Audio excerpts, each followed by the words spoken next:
Bonjour à tous, donc dans cette vidéo je vais vous présenter le théorème des accroissements finis de Lagrange. Donc je vais énoncer le théorème et ensuite je vais le démontrer. Donc l'énoncé de ce théorème nous dit que donc, le théorème des accroissements finis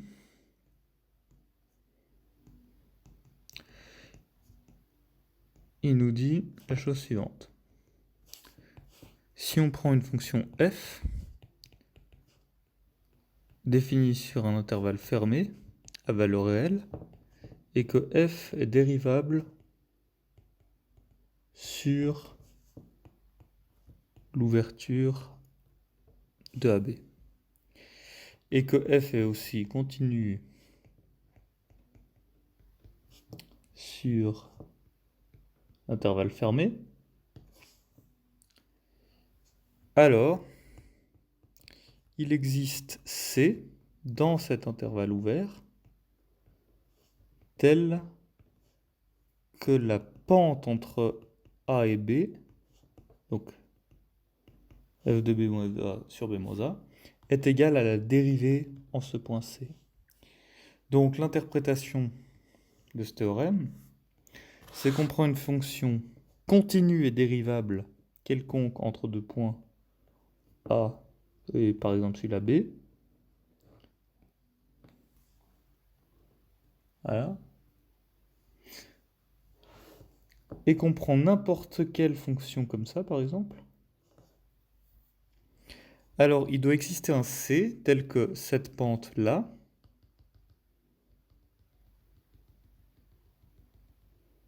qui est cette quantité, hein. Donc ça,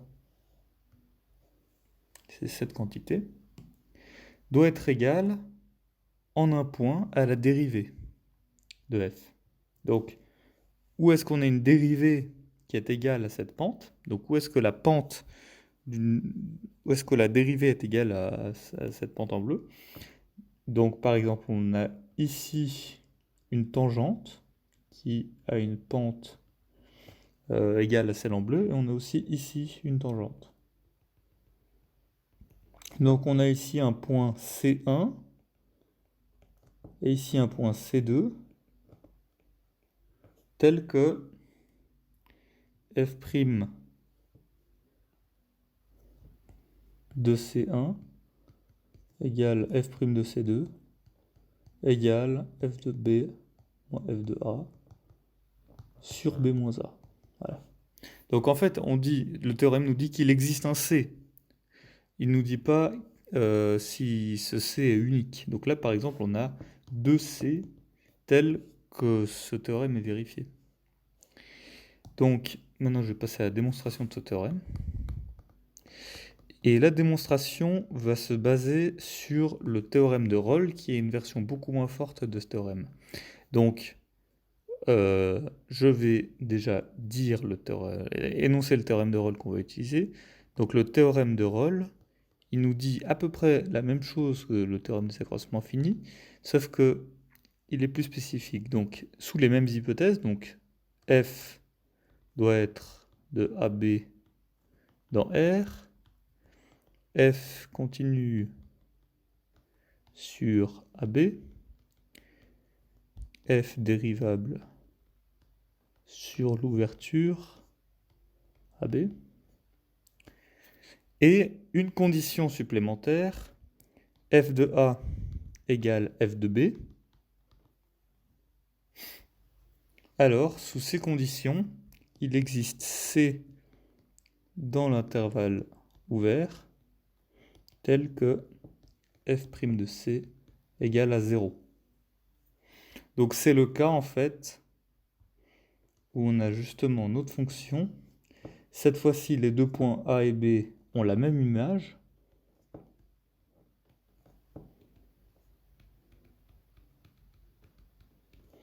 Et donc, dans ce cas-là, la pente qu'on cherche, c'est justement des tangentes horizontales à la fonction. Donc ici, on a trouvé 3 C. Donc de la même façon, il n'existe pas forcément un seul C qui vérifie cette condition. Donc ça, c'est le théorème de Rolle. mais il est beaucoup moins fort que le théorème des accroissements finis, et donc on va utiliser ce théorème de Rolle pour démontrer le théorème des accroissements finis. Donc, on va définir une fonction g de x de la façon suivante. Donc g va être une fonction qu'on va définir sur l'intervalle AB.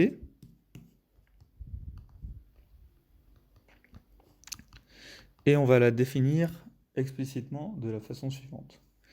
On va dire que c'est f de x moins f de a moins f de x moins f de a sur f de b moins f de a sur b moins a, donc c'est la pente, fois x moins a. Donc, ce que je dis, c'est que G vérifie, donc ça c'est ce que j'annonce, mais après je vais le montrer, G vérifie les hypothèses du théorème de Rolle.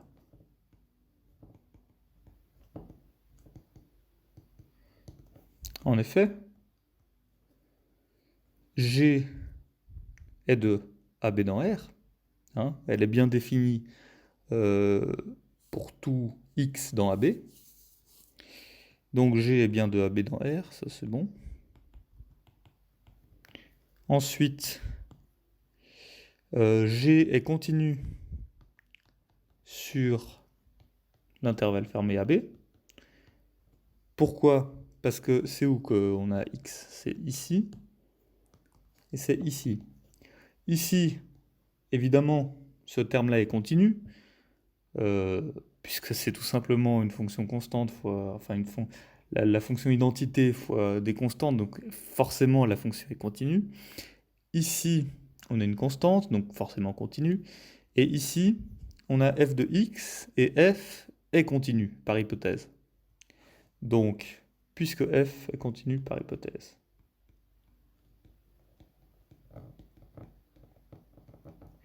Ensuite, g est dérivable sur l'intervalle ouvert, exactement de la même façon,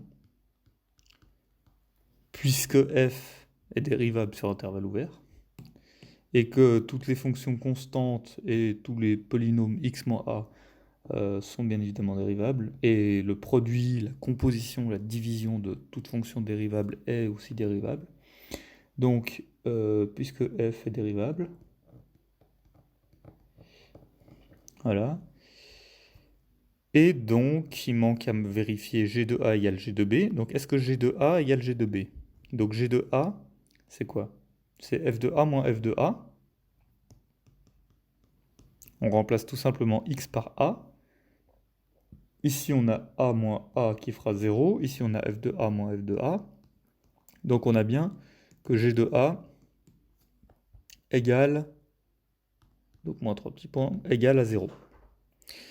Et g de b, ça donne quoi? Ça donne f de b moins f de a,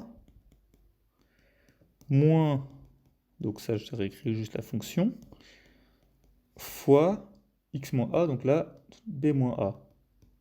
Donc ces deux termes-là s'annulent, il reste ça, et ces deux termes-là s'annulent, donc on a donc bien 0.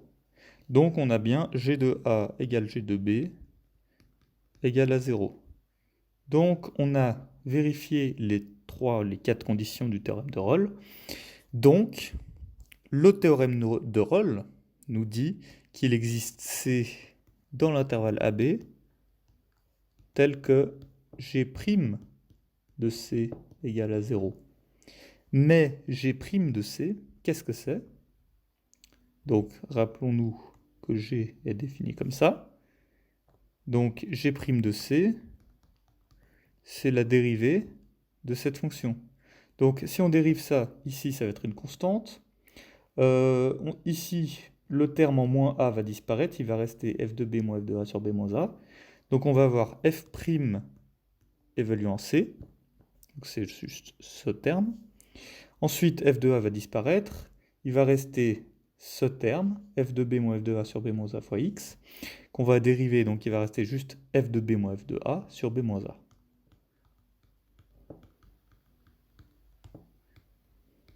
Donc ça, c'est la dérivée g' de c.